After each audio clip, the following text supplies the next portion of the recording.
Hello aspirants, welcome to the daily newspaper analysis brought to you by Shankar IAS Academy. Today 16th August 2024. Displayed here are the list of articles that we will be discussing. The first article, how can traffic which causes air pollution can be controlled? It is taken from the newspaper The Hindu and comes under GS paper 3. And the second article, food inflation outlook, it is taken from the newspaper Indian Express and comes under GS paper 3. And the third article, Al-Shabab growing from Somalia's ruins. It is taken from yesterday's newspaper. The newspaper is The Hindu and it comes under GS paper 2. And after the discussion, we will be having a small prelims practice question session. Without much delay, let's begin the discussion. The first topic for the discussion is traffic and air pollution. Why is it in the news? Because recently a report found that nearly 83 cities from India are present in the top 100 globally polluted cities, and also the British Medical Journal estimated that the air pollution related death in India is around 2.1 million, and it is the second largest number after China. In this background, we are going to discuss what is the role of road traffic in the air pollution. First, we are going to start with the problem associated with the road transport emission. The road transport contributes to nearly 12% of India's carbon dioxide emission, and also heavy vehicles are the major source for particulate matter 2.5 and also nitrogen oxide. And first we are going to discuss the health impact of particulate matter 2.5. It can result into several health related issues such as that affects the respiratory system, cardiovascular issues such as asthma, heart disease and premature death. And what is the impact of nitrogen oxide? The nitrogen oxide, the ground level ozone formation, because it will worsen the air quality and causes respiratory problems. And second one is nitrogen oxide is a primary cause for smog and acid rain formation. Now we are going to discuss what are the combating measures taken by the government to fight the air pollution. First, we will start with corporate average fuel economy norms. It is developed by the Bureau of Energy Efficiency and with the objective of regulating carbon emission from the vehicle. And it laid two norms, that is corporate average fuel economy phase 3. It frames norms for the year 2027 to 2032, and fourth phase will set norms for 2032 to 2037. And the corporate average fuel economy norms, it uses the World Light Duty Vehicle Testing Procedure for acquiring accurate data.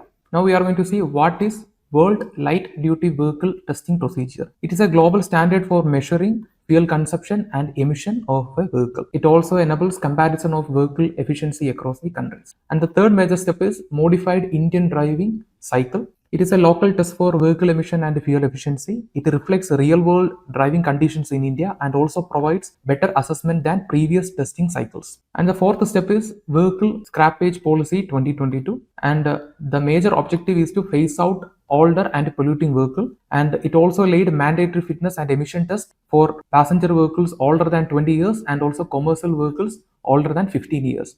Vehicles fails this test are recommended for scrappage. And now we are going to see what are the existing policies related to this. The first one is regular vehicle emission testing. Second one is ban on open garbage burning. And third one, monitoring and controlling industrial emissions. Now we are going to see what are the state level incentives. State level incentives includes provides discount on road tax, and for example, in the case of Maharashtra offers discount on road tax.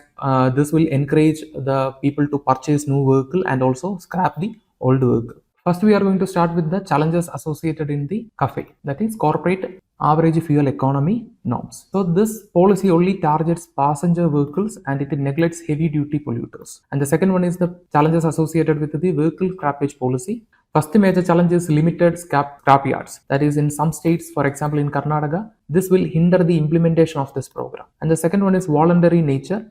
Because of this voluntary nature, not all eligible vehicles are scrapped. And the third major issue with this scrappage policy is many older vehicles and particularly heavy duty vehicles are not comprehensively covered. And what are the issues associated with the existing pollution control measures? It includes inconsistent implementation due to weak monitoring and enforcement. Therefore, the people will not regularly follow or they will not cooperate with the existing norms. With this, we are coming to the conclusion for the discussion on road traffic and air pollution. With this, we are moving to the next article. Our next topic for the discussion is about food inflation. Why is it in the news? Because recently India shows a decline in the food inflation. We will discuss more on this. First, we have to understand what is food inflation. And before that, we have to understand what is inflation. We all know that inflation means a constant rise in the general price level. Food inflation means increase in the food prices over a period of time. The major reasons behind this are supply chain disruption, agricultural output fluctuations, demand changes, global market trend, and government policies. We will discuss more on this. Before that, we have to understand what is the recent trend in India's food inflation. The recent trend shows a decline in India's food inflation. That is, annual food inflation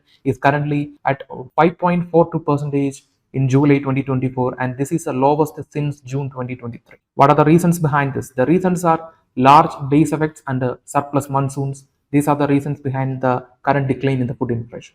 Now we are going to see what are the factors contributing to food inflation. First one is supply chain disruptions. For example, natural disasters and transportation issues can reduce food availability, and this can result in rising food price. For example, onion price showed a spike in the year 2019 due to poor monsoon. And the second reason is agricultural output, that is fluctuations in the crop yield due to erratic weather can lead to shortage in the food, as well as this will again result in the increase in the food price. For example, the wheat production declined in the year 2022 due to heat waves, and this resulted into a hike in the wheat price. And the third major reason is global market trend, that is rising global commodity prices. For example, 50% hike in the edible oil in the year 2021 had a direct impact in the domestic food prices too. And the fourth major reason is demand and supply imbalance. We know that demand goes up, definitely it will lead to demand induced inflation, and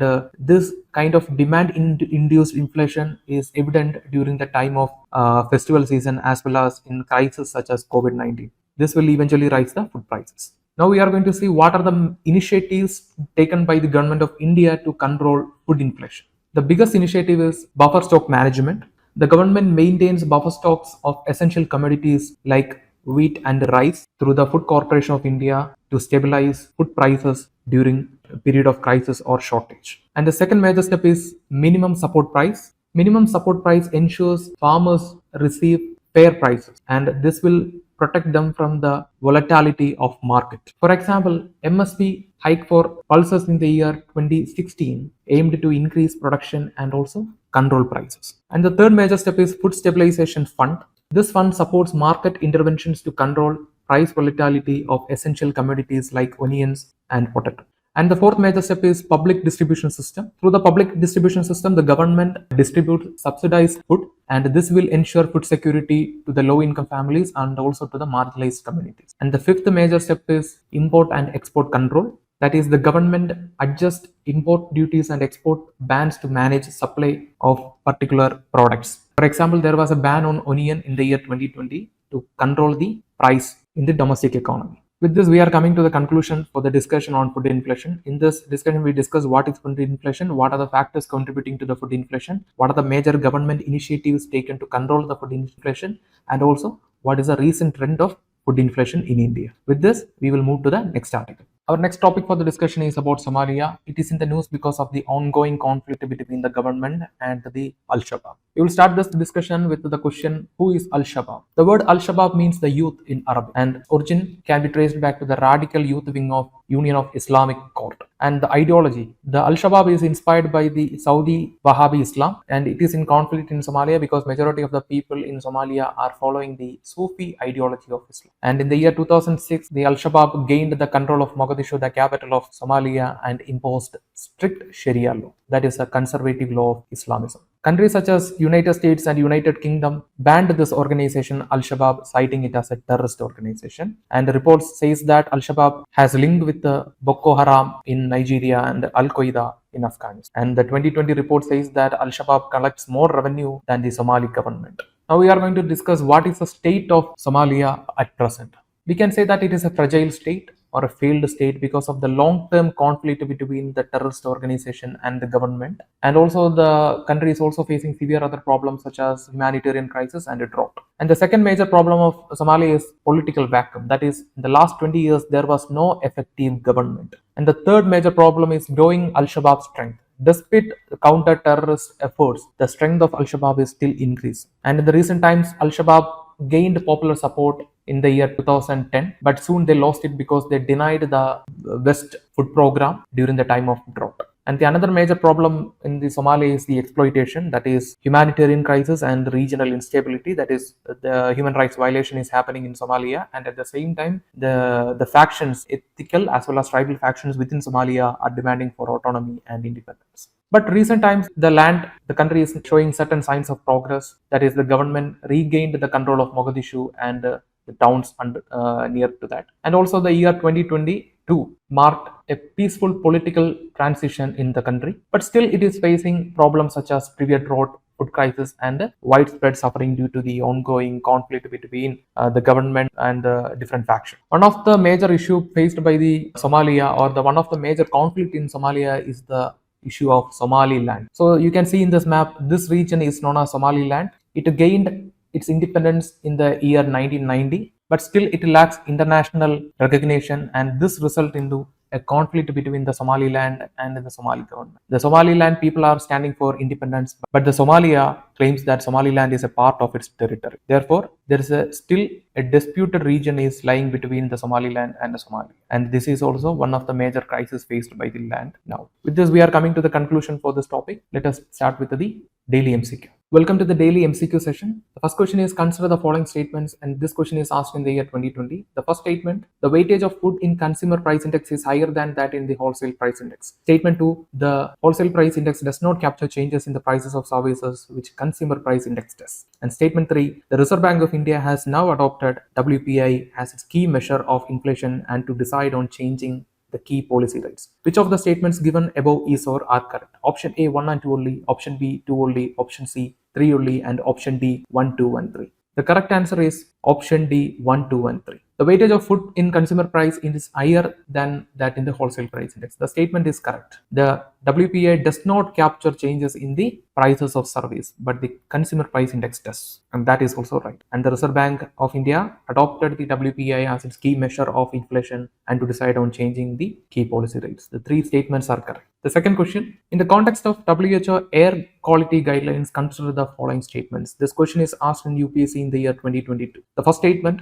the 24-hour mean of particulate matter 2.5 should not exceed 15 microgram per cubic meter air, and the annual mean of particulate matter 2.5 should not exceed 5 microgram per cubic meter air. And the statement 2, in a year the highest level of ozone pollution occurred during the period of inclement weather. And statement 3, the particulate matter 10 can penetrate through the lung barrier and enter the bloodstream. And statement 4, excessive ozone in the air can trigger asthma. Which of the above statements are correct? Option A, 1, 3, and 4. Option B, 1 and 4 only. Option C, 2, 3, and 4. And option D, 1 and 2 only. The correct answer is option B, 1 and 4 only. Why statement 2 and statement 3 are incorrect? In a year, the highest level of ozone pollution occurred during the period of inclement weather. If we can understand the meaning of this word inclement, then we can easily answer this question. Inclement means unpleasant condition. We know that unstable climate occurs when air rises, and that will result into phenomena such as rainfall. Therefore, pollution will be less in unstable climate condition. So inclement weather means unstable weather condition. There is inclement weather condition is persisting. That means the pollution rate will be relatively less. Therefore, the statement is wrong.